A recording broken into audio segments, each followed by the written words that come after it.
എങ്ങനെയുണ്ടായിരുന്നു പ്രേക്ഷകരുടെ കണ്ടപ്പോൾ? Extraordinary awesome. അതിലൂടെ എന്ത് വാക്ക് പറയണമെന്നറിയില്ല. ബിക്കോസ് ഒരു റോക്കിംഗ് ഫിലിമാണ്. പ്രേക്ഷകർ ഇനി അതുകൊണ്ട് ഏറ്റെടുക്കുക. ബിക്കോസ് അബ്സല്യൂട്ട് എൻ്റർടൈനർ, അത്ര എനിക്ക് പറയുള്ളൂ. മാസ് എൻ്റർടൈൻമെൻ്റ് എന്നൊക്കെ പറയുമെങ്കിലും അതിനൊക്കെ പുറമെ ഇതിൽ ഭയങ്കര ഹൃദയസ്പർശിയായ ഒരുപാട് നിമിഷങ്ങളുണ്ട്. And outstanding performance. നമ്മുടെ പ്രൊമോസിലൊക്കെ പറഞ്ഞ പോലെ എല്ലാ ആക്ടേഴ്സിനെയും ഒരു വേറെ അവതാരത്തിലാണ്. അത് ഓരോരുത്തരെയും എടുത്തു പറയാൻ അത്രയും പേര് അതിമനോഹരമായിട്ട് ചെയ്തിട്ടുണ്ട്.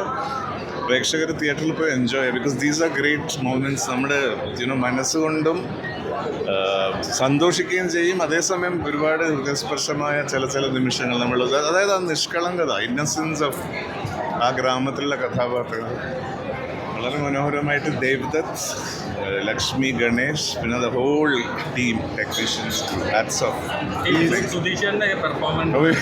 സുധീഷ് നമ്മൾ പ്രൊമോസിലൊക്കെ പറഞ്ഞിട്ടത്, സുധീഷൊക്കെ പിന്നെ എന്താ പറയണത്, എക്സ്ട്രോർഡിനറി. അതായത് ഭയങ്കര എക്സൈറ്റ്മെൻ്റ് ആണ് നമുക്ക് കാണുമ്പോൾ. എല്ലാവരും, എവ്രിബഡി, മനോജ്, ജഗദീഷ് ചേട്ടൻ, അശോക് ഏട്ടൻ, രാജേഷ്, അശ്വതി, ലീഡ് ആർട്ടിസ്റ്റ് ഗംഭീരമായിട്ട് ചെയ്യും.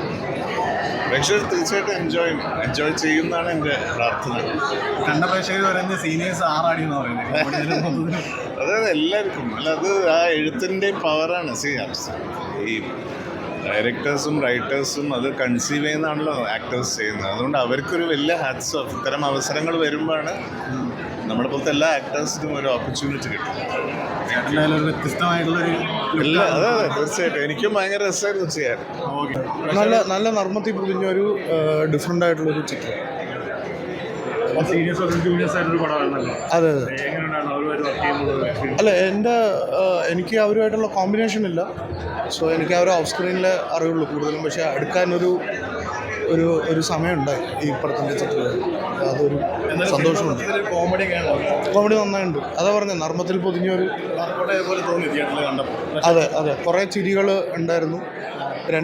രണ്ട് ഫസ്റ്റ് ഹാഫിലും സെക്കൻഡ് ഹാഫിലും ചിരികളുണ്ടായിരുന്നു. അപ്പോൾ സന്തോഷമുണ്ട് കാണുമ്പോൾ. Thank you.